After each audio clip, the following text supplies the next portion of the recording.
Welcome to On the Fly College Edition, a podcast presented by Playfly Sports. I'm your host, Gene DeFilippo. Playfly Sports is the full-service marketing and media company bringing digitally enabled innovations to the sports industry. Welcome to this edition of On the Fly. I'm your host, Gene DeFilippo, and in this podcast, like many of our others, we have some of the top sports people in all of the country. Our guest today is Stephanie Rempe, one of the best administrators in all of college athletics. Stephanie has moved around like most of us have in athletics, and she is presently the executive deputy director of athletics at Louisiana State University. Welcome to our podcast, Steph. Thank you. Nice to be here. Steph, take us from college. You went to the University of Arizona, you were an athlete. What were you thinking? And then take us through your career, which has been so interesting. And I don't know how far you and I go back, but I remember when you were at Oklahoma. Yeah. Okay. Well, let's see. I would go one step further away. I grew up in California. So I grew up on the beach and then decided to go to the University of Arizona, where my parents and cousins and brother and aunts and uncles and everybody went to Arizona. So I followed in those footsteps. I was there for a total of 9 years. I played volleyball, and then I got a master's degree, and then I worked in the athletic department. And then from there, I had this incredible opportunity to go at 27 to be an associate AD in the SWA to UTEP in El Paso. So that was one of those opportunities that you get when you're definitely underqualified for a big job. And I took it because it was a great opportunity. And I had the opportunity to work for Bob Stull, who was a longtime football coach, and he ended up there as the athletic director. So he hired me, and I was there for 5 years and loved every minute of it. Bought my first house, just had a great experience. And then from there, I had the opportunity to go to the University of Oklahoma. And for all those people that are out there that are trying to navigate their way, so much of our business is networking. And I had created a relationship with Joe Castiglione while I was at UTEP. Anyway, I had that opportunity. So I was at OU for 5 years and loved every bit of that too. It was my first experience with really big football and having that experience of at the time, Big 10 or Big 12 football. And it was great. So I was there for 5 years and then went back to the West Coast and back to the Pac-10. So I went to the University of Washington back in 2008 and had the opportunity to work for a man named Scott Woodward, who was just hired in September of 2008 to be the athletic director. And I started there in November. He was a first-time AD, which was obviously a great opportunity to have the chance to go and work with somebody who hadn't been a career administrator. And so he really challenged me to kind of look at the world of college athletics very differently. So I was in Seattle for 8 years. So I was at 8 years at Washington, and then Scott, the athletic director, had the opportunity to go to Texas A&M and work for the president. The president at the University of Washington left UW to go to Texas A&M, and then he brought Scott with him. And then I followed a few months later. So I started back at Texas A&M in 2016, and I was there for 3 years. And then Scott came to LSU. So Scott is born and raised in Louisiana. He went to LSU. His parents are in Baton Rouge, all of that. I think he says 5th generation Baton Rougean, Louisiana anyway. So he's been here. So then I came in, the summer of 2019. So I've been here for almost 3 years. So yeah. What are some of your duties? I know that knowing you're involved in everything, but what are some of the things that you work on a pretty daily basis? Well, I have the opportunity to work with Playfly, which is really exciting. I don't mean to say that just because they're doing this podcast, but having the opportunity to work with the multimedia rights holder is pretty neat, especially when you have a chance to work with one like Playfly that is very different. Obviously, they're new to the business and approaching things in a really different, innovative way. Super excited about some of the things we have going on with Playfly, including a subscription service that will roll out this summer that we're thrilled about. The nice part about my job And this has to do with Scott as the athletic director and working with him for so many years.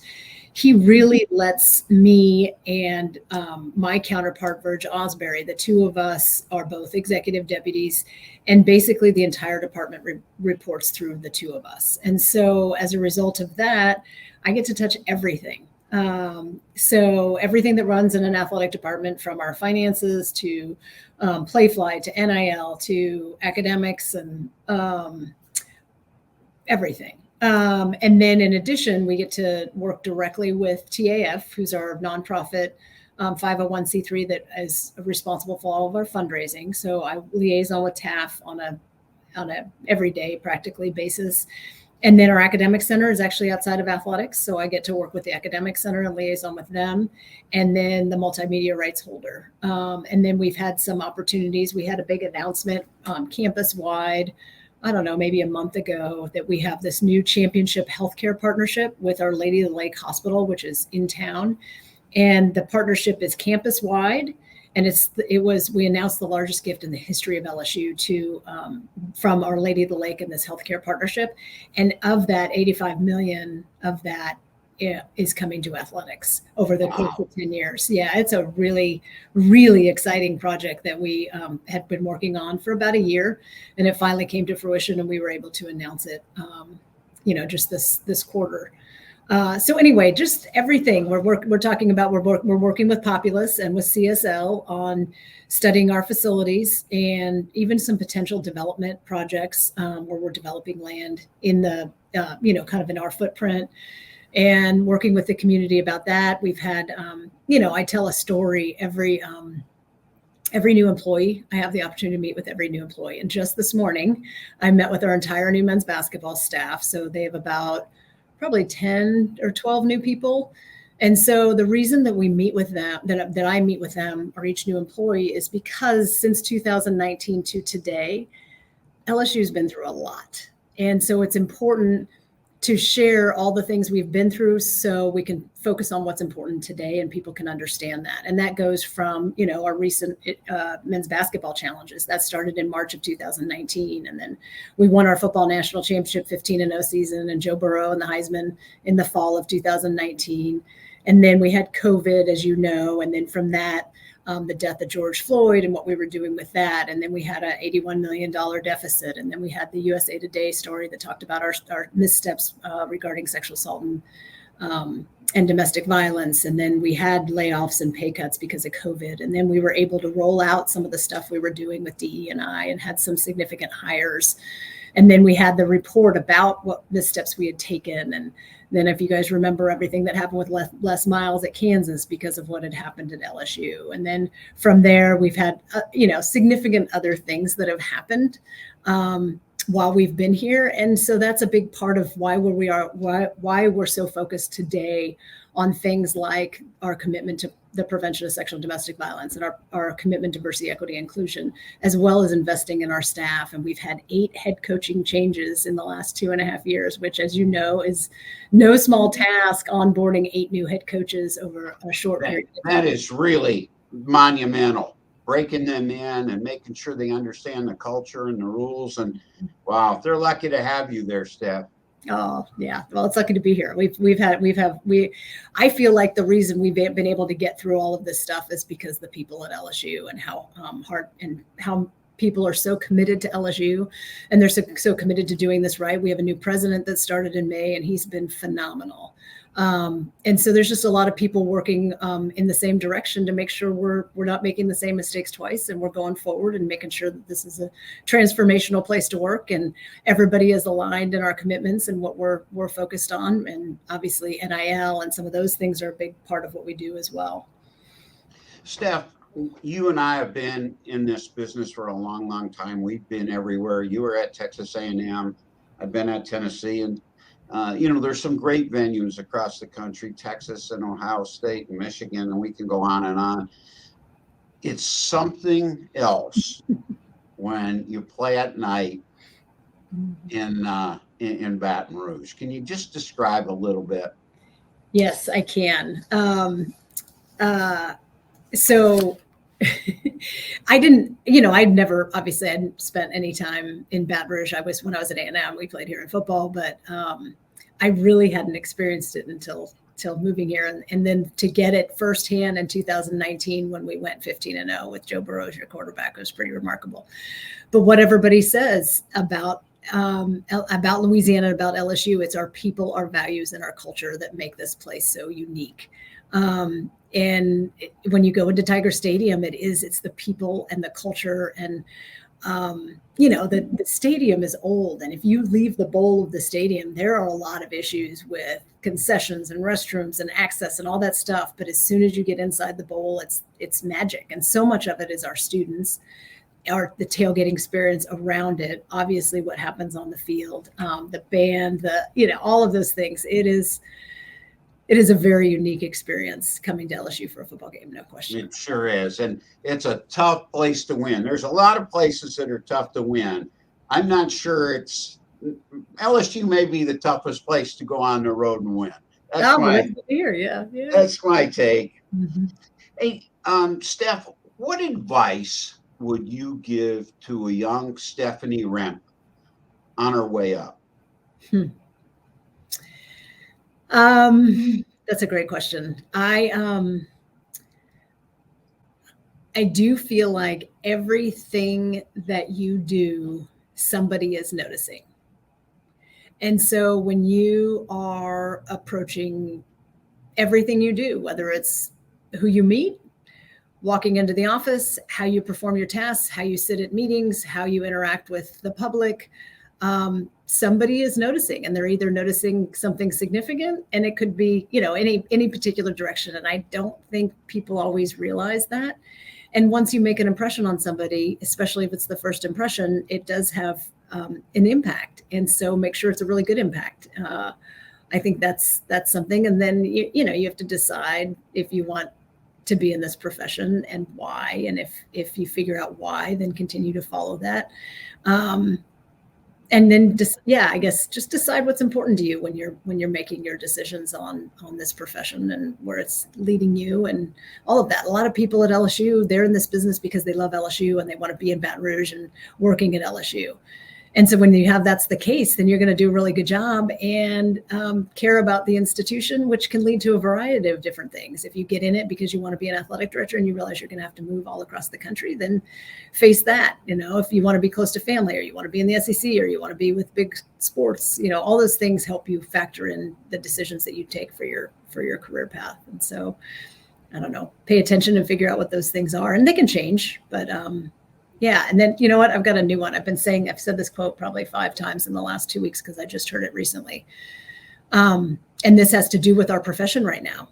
And it was, if you don't like something, change it, or change the way you think about it.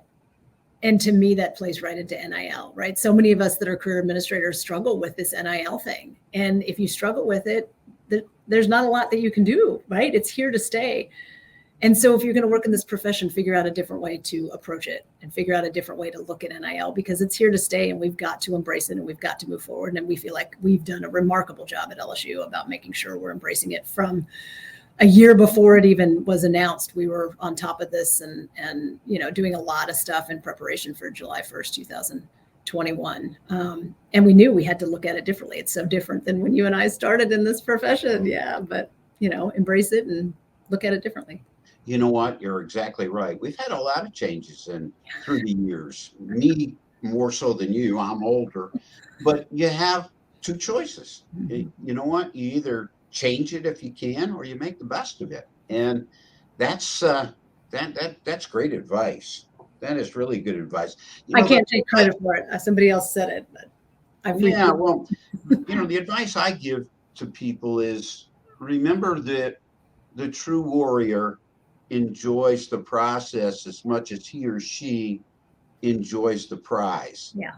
And I was so driven, so obsessed, so passionate that I think I know I didn't enjoy some of the years that I worked, and I could have enjoyed the journey better. Yeah. And my advice to young people is, enjoy the journey, have confidence in yourself and in God. You'll get to where you want to get if you're willing to work hard enough. I like that advice. Steph, talk about leadership. You've been under some great people in your time. What are some of the qualities that a good leader should have? So I'll use what I think. I'll just say what I think is important. One is the ability to communicate, and the ability to communicate comes in so many different fashions, right? It is an expectation and making sure you're laying out expectations, but you have to be able to communicate about that. You have to have empathy, and so you have to be able to communicate that you have empathy. Because you can have empathy, but if you never talk about it, then people don't understand and feel it.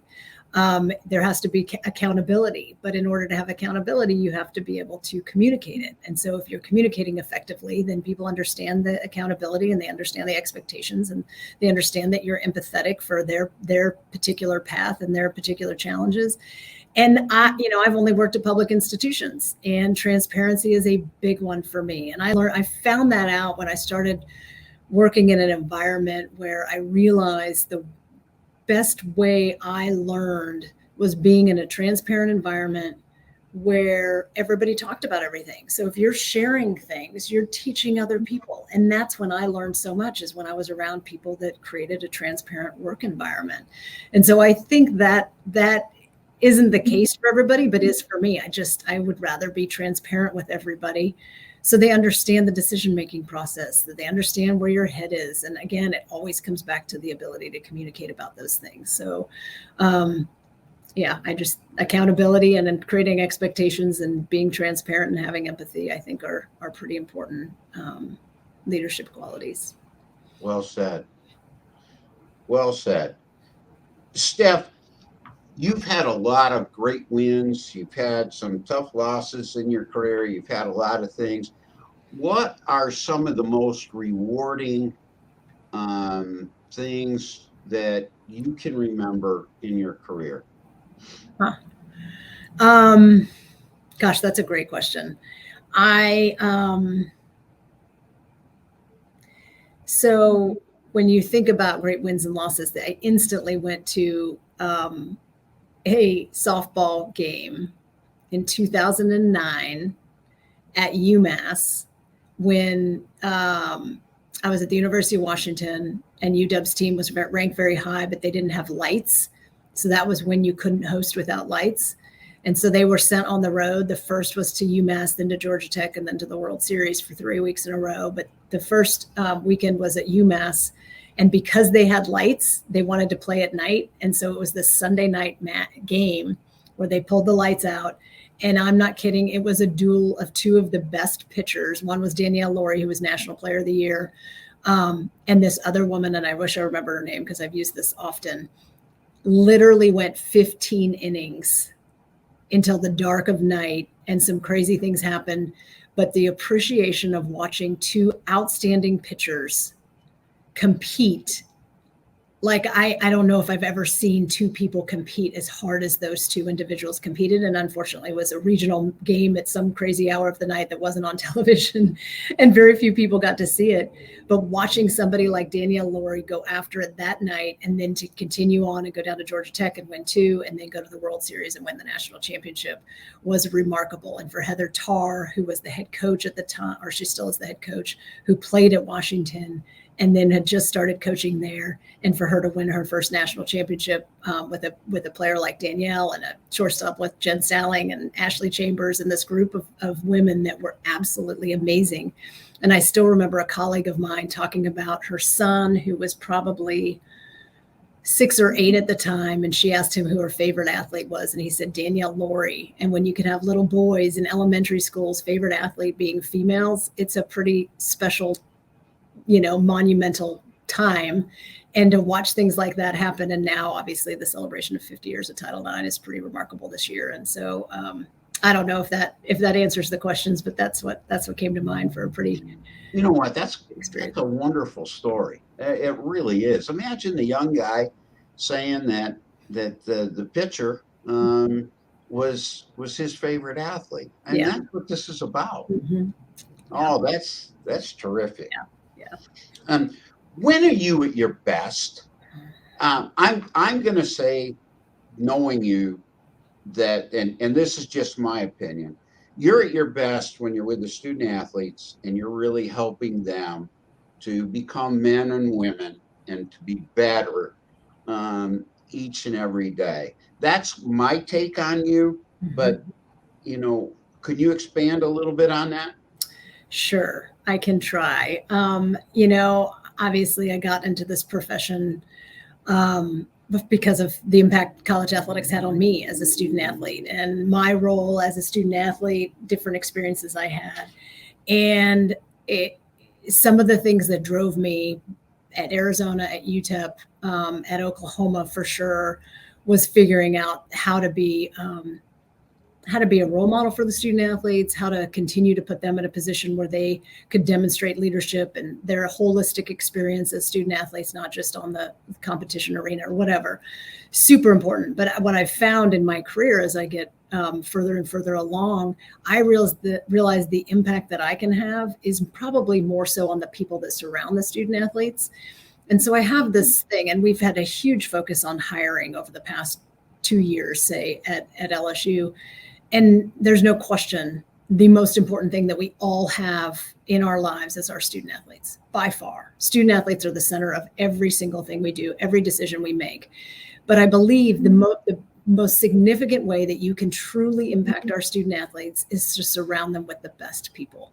And so much of that, you can, give them the best nutrition and the best bells and whistles and travel and all those things. And they do have an impact on recruiting and their experience and their recovery and all of that. But how you truly impact our student athletes is on the people that surround them. And so we need to make sure that we are focused, really concentrating on how do we go out and recruit the best. And the staff that we have, how do we make sure that we're training and developing them, and then retaining the people that are truly impacting our student athletes. And so we have a huge focus that we've put on the hiring process, whether it's going out and recruiting and then how we hire them, how we onboard them, what experience they have, and then making sure that our kids and how we get feedback from our student athletes. And we really make an effort to make sure we're listening to the pulse of our student athletes, and we're responding to them when we hear different things. And we're doing things to make sure we're training and developing our coaches and our staff and our trainers and our strength coaches and our life skills and our mental health people and all of that.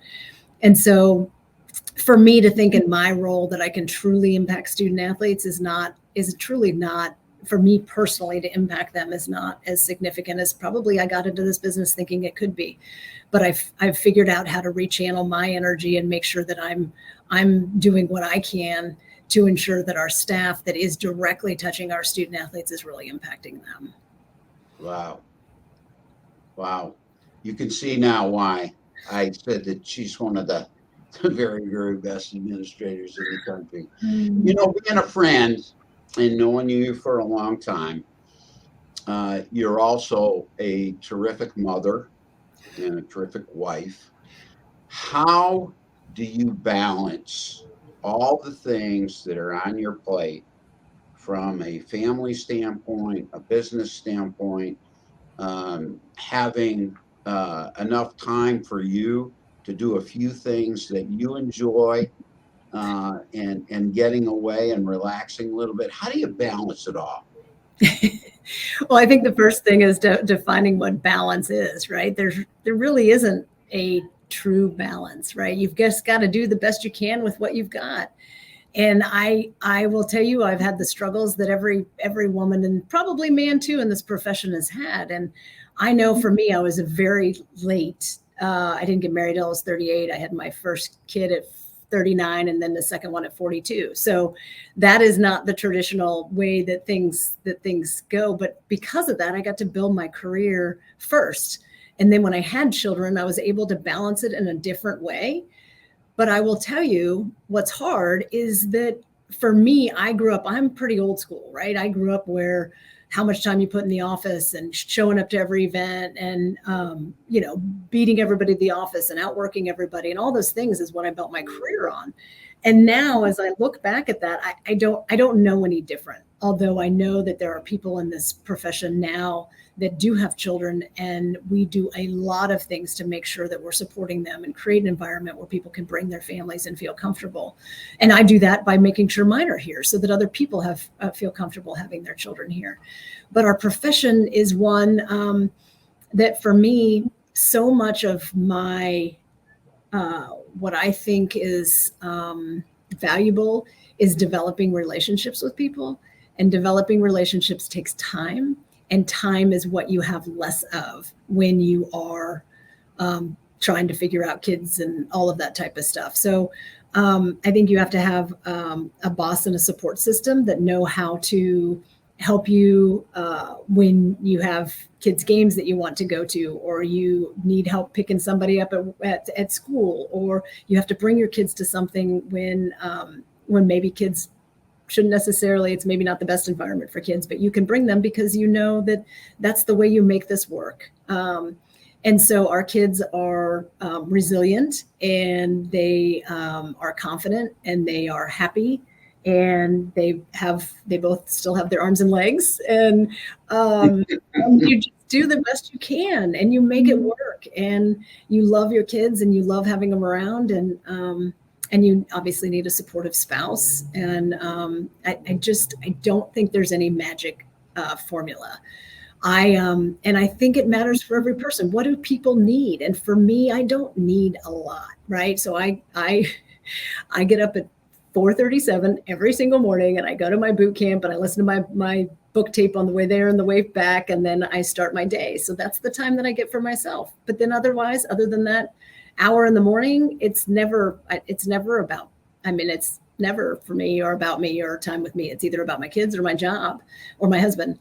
And I'm okay with that. Right. But if you're not okay with that, then you figure out the time that you need. If you're if you're an introvert and you need time by yourself, then you make sure you get that, you carve it out. I wish I had some secret answer, and just know that it's okay to be who you are and figure it out and navigate it and ask for whatever it is you need. But you got to know what you need to be able to ask for it, and then do the best you can. And just, it's not, my dad used to always say, you're going to end up with 2 eyeballs and a pile of sweat. Like, make sure that you have, that you have, and what is arms and legs? I mean, really, it comes down to that. It's spend time on the things that really are arms and legs, but for the most part, we're in the business of college sports, right? It's fun, and it's healthy, and it's active, and it's refreshing, and it's youth, and it's all those things. And so, I don't know, I feel like I'm talking in circles, but that's about all I'm coming up. Well, you're not talking in circles. You're making really good sense. I encouraged our male coaches and our female coaches to bring their children around. Mm-hmm. I think it's a much, much better feel when the children are there. I always wanted our coaches to be a role model, to teach them how to be a good wife, how to be a good husband, how to be a good mother, how to be a good father.